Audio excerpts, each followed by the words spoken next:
Hey everybody, in today's interview, we are sitting down with Enrique Tarrio, the shogun of the Proud Boys. We are talking about a man who was sentenced to over 2 decades in federal prison for what happened on January 6th, even though he wasn't even in the same state as the incident.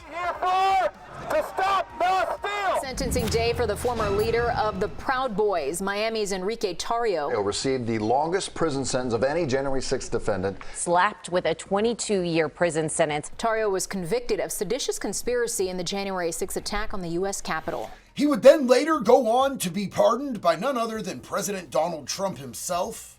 These people have already served years in prison.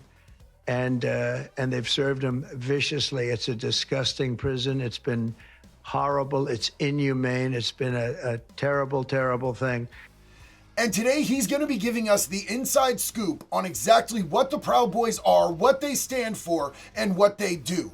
A drinking club with a patriot problem. USA! USA! USA! USA! Now, when the Proud Boys came into prominence, I was in treatment. I was locked down. I was trying to figure out why I was such a mess and how to fix myself. So I was completely out of touch. I was not educated on the Proud Boys. But if you remember, when I went to Portland to square off with Antifa, this happened. Why are they agitated with you being here? Yeah, I don't know, bro. We just came, tried to have civil conversation and discourse with them, and they started getting wild, and it started building and got crazier and crazier. So, fuck the Proud Boys! Fuck the Proud Boys! That's right. I said fuck the Proud Boys. I said fuck an organization that I have absolutely no knowledge of, and that to me didn't sit right. So I wanted to sit down with Enrique, find out exactly who they are, what they're about, and to be honest, by the end of this interview, I absolutely owe them an apology. So to the Proud Boys, I apologize for being uneducated and making an assessment about you guys based on what the liberal media was telling me. Listen, we were talking about this last time I was with you. Right. The Proud Boys. Yeah, started Gavin. off as a goof and then became like what they won't let him in Australia now. Have you seen that? No, it's gotten insane. It's kind of scary. You know, the Proud Boys had a long track record of violence long before January 6th. He said that he would pardon those who were convicted on January 6th. I have to say, of all of his policies, this is not a popular one. And this interview is eye-opening, to say the least. So everybody buckle up and let's go.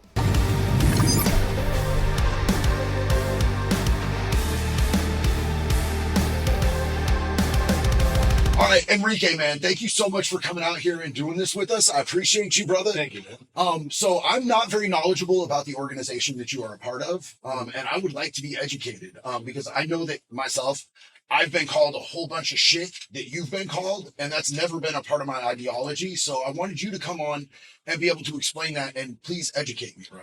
So let's start with this. Like, I don't even know too much, right? And the reason why is what the basis of the organization is. It's a drinking club. Let's start with that. That's bare bones what it is, right? It's not a focus group. Like if you were a pro-lifer and you join a pro-lifer group, you know what lane that is. You know what you're about. You're pro-life, you're anti-abortion. So everybody's in the same lane. With us, since it's a drinking club and our only goal is to make better men, like there's different focal points, and we have a really large organization with about 35,000 members here in the United States and another 10,000 abroad, countries like the UK, South Korea, Canada, Australia. So I'll give you the example. I had 2 members in my chapter, and one was an entrepreneur with no kids, right? Free bird. And then the other one's a 9 to 5, dad, come home, provider, right? So both of them were always at each other's throats. He's like, quit your job, quit your fucking 9 to 5. You're making money for somebody else. And because of those insults and the friendly banter, he quit his job and he started a business, and he's more successful than the other guy. But then something happened, is the guy that's a business owner had a son. He had an incoming child. He was raised without his dad, so he needed advice on how to be a dad. And he looked for guidance to the guy that he helped pick up out of doing those 9 to 5s. So it's kind of like an iron sharpens iron. It always starts at the bar. You know, go out once a month, drink beer with the boys, get out of the house, disconnect.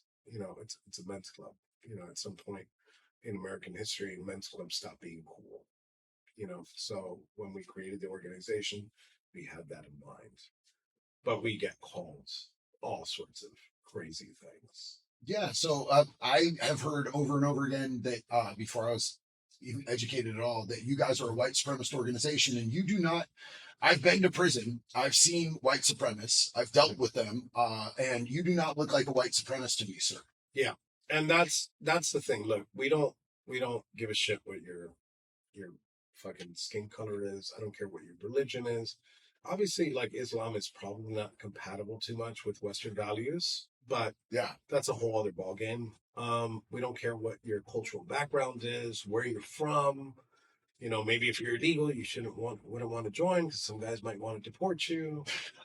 You know, but for the most part, to us, it's about ideology, right? It's about Western values.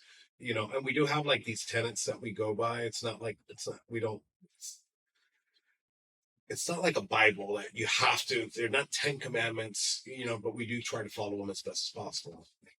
Father God, we pray for the people of Portland. We pray for those that are scared. We pray for those that are wicked, that are doing things that hurt their own community. So, like, our tenets include, like, glorify the entrepreneur. You know, I believe that one of the quotes, I'm a big fan of Killer Mike. I don't know if you Run the Jewels and Killer Mike. Yeah. He says, kill your masters, right? And there's so many masters in your life, and people think like government is one of the masters. It is, but it's not the biggest master. You know, you got your local government officials as your master, but the biggest master you have in your life is your boss. He tells you at what time you got to wake up. He tells you how much money you're going to have in the bank. He tells you what time you got to be home, what time you're going to see your kids, what time you have vacation. You always have to ask. So glorify the entrepreneur is one of our biggest tenets that at least I follow. Glorify the housewife. You know, it's uncool right now to be a housewife. I'm not saying like the women belong in kitchen and you need to be barefoot and pregnant, but like if your woman comes home one day, let's say both of you have your careers, and your woman comes home one day and she's like, you know what, babe, I'm sick and tired of working. I just want to stay home and bake fucking cookies. You know what your job is as a man? Shut the fuck up, zip up, and put out, and become the producer at home so she can bake cookies at the house, right? So it's kind of putting women on a pedestal.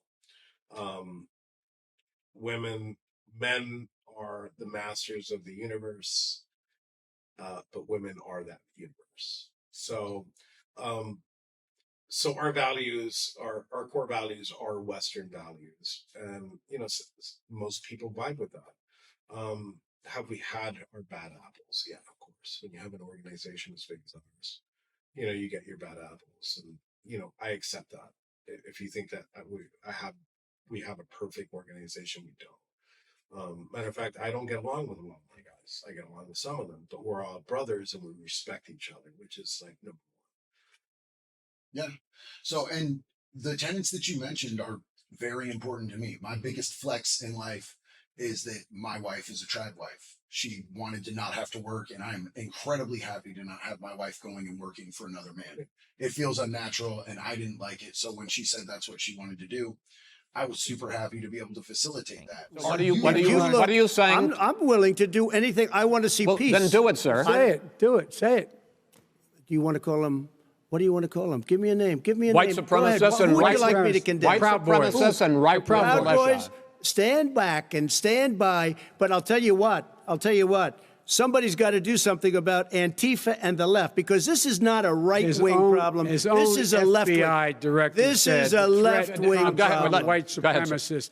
Are you comfortable talking about the process of what it takes to become a Proud Boy? Is there an initiation? Is there a prospect period? How does that work? Is it like a traditional gang or organization like that? So the way that we structure our vetting is very extensive.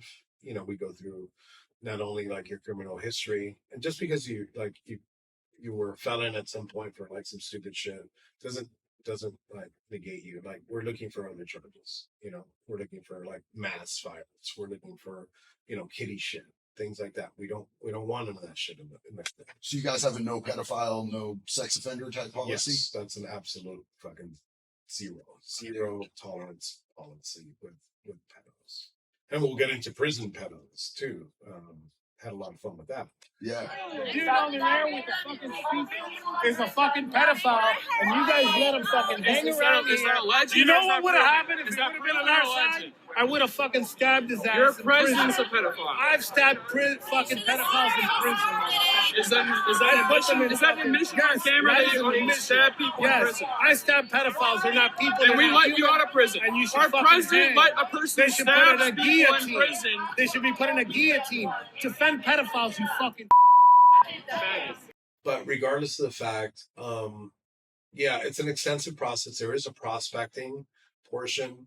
So the only way to really, because your values could be all over the place. You don't have to be a Trump supporter. You don't have to be like, you don't have to have a certain set of ideals, right? But the thing that kicks out the most Proud Boys, where we remove them, is socially awkward people. If you're socially retarded, you're not going to make it. You know, if you can't hang out with the boys at a bar and just like be normal, you're not going to make it through here. We'll grind you down, we'll kick you out, or you're going to change, right? Those are two things. We're not looking for people. If you're in the vetting process and all you say is, oh, well, yeah, we're going to go fight Antifa. Okay, but what's something else? No, I'm here to fight Antifa. We don't want you. You're out. And also, some of those people that do come in from the videos, those are good prospects because we'll ask them other questions and we give them time to assimilate. Everybody that comes in and thinks that we're like some type of fight club, that we're like, okay, he won't be socially awkward. He has the right views. And we put him in the prospecting stage. It is nothing like they ever dreamed of. You know, it's nothing like they could ever think. They think it's like this organized like thing. We're the most unorganized organization you'll ever see in your fucking life. You know, it's just a group of dudes that are shit posting, drinking beers together and hanging out. And some of us are political activists. As a matter of fact, if I were to gauge it, I'd say 90% of our membership aren't activists at all. You know, the most like political thing they've done with their life is go check a box when they got to go vote.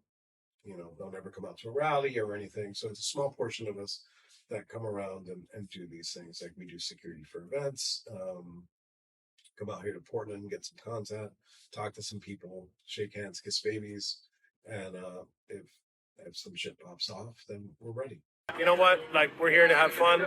We're here to support our ICE agents. And if they decide to touch anybody, I think all of us, I think that's just my guys. I think everybody would step in the way. Yes, so I'm hoping sir. we don't see that too.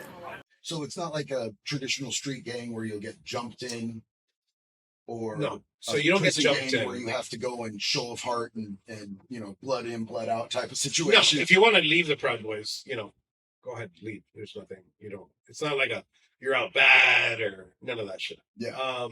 So there is a beat-in process, but it's not what a lot of people think. So we have degrees.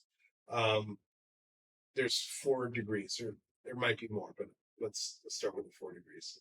So you go prospect, and then if the chapter votes in unison, you're allowed to become a member of the organization, which is your first degree, and you take your oath, and the oath is, I am a Western chauvinist.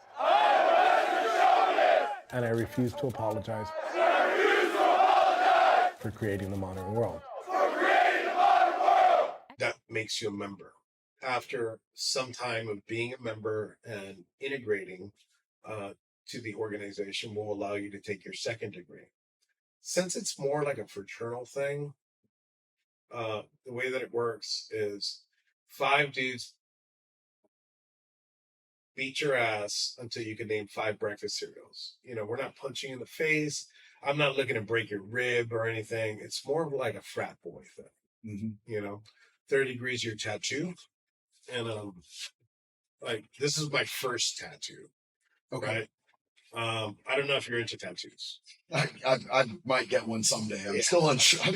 It's a little too permanent for me. Yeah. So that's your third degree, and then the fourth degree, um, it's up to your chapter, your personal chapter, to give you a fourth degree. The fourth degree is the only one you can't look for, right? So if you want to get your first degree, you got to join the Proud Boys. Second degree, you know, you got to want to get your second degree. And by the way, your second degree makes you a brother, right? A second degree, we call you brother. So member, brother. Yeah, and that's it. That's as far as that goes. So that's it. Once you're a brother, you go to your third degree in tattoo.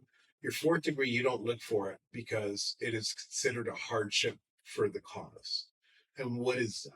You know, and the media likes to spin it. Well, you need to punch Antifa to get a fourth degree. Absolutely not. If we're at an event and there's some barricades and you jump over to Antifa side and you punch one of them, that's not a fourth degree. As a matter of fact, we might kick you out for that stupid shit. You can't look for it.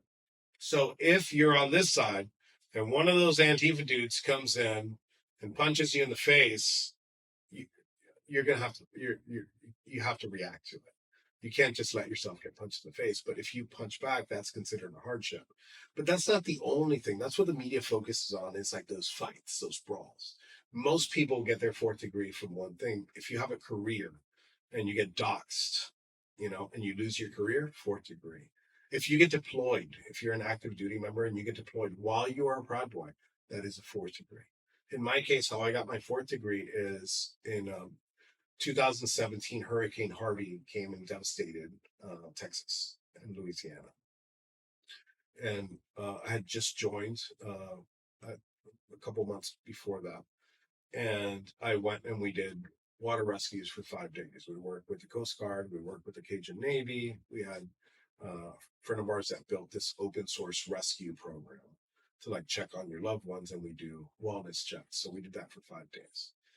That's considered a hardship. Was that something you guys did as the Proud Boys? Yes. That's fucking incredible. I'm a regular donator to the Cajun Navy. I Oh shit! what No they way. do, man. Yeah, Oh, awesome. Absolutely fucking great. They're great people, and they're very organized. I'm surprised it's not like a government organization, and they're so organized, and that's probably why they're so fucking. I feel like they would be an absolute shit show if they were a government organization. Yeah, of course. We see what happens with FEMA and a lot of the government organizations. We do a lot of so when I became chairman in 2018, there was a couple things that I changed, and I guess we'll get to that. But for the most part, talking about this is we do a lot of charity work, right? We do a lot of like Toys for Tots. We do a lot of bike drives down here in South Florida. I know my Hurricane Coast guys, they do like the bike drive where they go to Walmart, they buy a whole bunch of bikes and they give it to the kids. But one rule that I established is that you cannot record and promote those things. Right? You can't have a video of yourself doing those deeds. Good. Right? Good. And we don't do that. We'll talk like this and we'll be open about it, but we don't do video.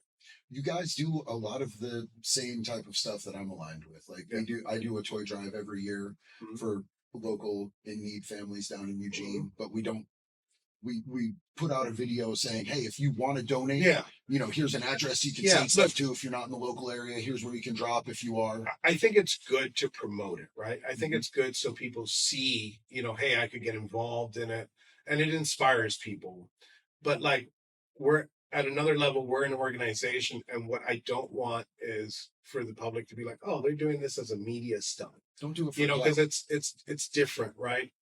For us, it's perception. I don't shit on anybody that does it. I'm just saying, like, as the way that our organization's structured, I just don't want to do it. Yeah. I don't want to promote that. Yeah, well, I think that there's a lot of people who are opportunistic and they know that the optics are good when they're doing any type of thing like that. The influencer who goes out and films himself giving a homeless person $20 and they're like, hey, cry a little bit. That's fucking cringe. It's fucking gross, bro. It's absolutely gross. So I like the way that you guys if you're doing like a soup kitchen, like there's certain, it's not binary. If you're doing like a soup kitchen where you're feeding people and it's a bunch of the boys or something, and you want to record it and you guys are having fun, cool. But that's cringe. Like, you're walking down the street, you're like, hey, here, man, here's $20. Like, you're not doing it with good intentions. I appreciate it. And so does that person, because they don't care what you're doing it for. You know, it's money or food in their belly, you know? So, but I made that rule just to kind of keep it clean. That's good. I absolutely agree with you on that. So as far as, I want to talk about hardships a little bit, because I know that you've been through some really excessive shit. But like, have you been through stuff like getting doxxed, swatted, death threats? I know ultimately you ended up in prison. Can you talk about some of the hardships that you've been through with this situation? I want to generalize first, and then I'll focus on myself. So I think this whole thing started on September 9th of 2016, right? Hillary Clinton called Trump supporters a basket of deplorables, right? You can put half of Trump supporters into what I call the basket of deplorables. Right? The racist, sexist, homophobic, xenophobic, Islamophobic, you name it. And what they did with that is they tried to dehumanize half the country. Although we took it for ourselves and we had fun with it, we put it on t-shirts and hats and cool. We're like, whoa, we're the deplorables. The serious nature of it is that the left genuinely believe that we're deplorables. And when they saw that insulting us wasn't making a dent, they're like, okay, well, we need to silence them. So in 2017, I had a huge Twitter following. I had a blue check. You know, getting a blue check on Twitter when you're not like a politician or a celebrity was very difficult. I had a blue check on Twitter, massive following for the time. And what they did is they started knocking out conservative voices. They're like, okay, well, insults don't work. We got to silence them. They saw that made things worse, because when they banned us, like me and the Proud Boys, off social media, we started doing a lot more IRL shit, you know, Hurricane Harvey, coming to these events here in Portland. When they saw that the silencing didn't work, it started getting really shaky. You were in very shaky ground, because they started going after soft financial platforms at first, like PayPal, Cash App. You know, those financial platforms, we're not allowed to use them. To this day, we're not allowed to use them. Really? Yeah. They saw that didn't work, so they took it a step further, and they took us off our banking, right? Chase Bank knocked me off.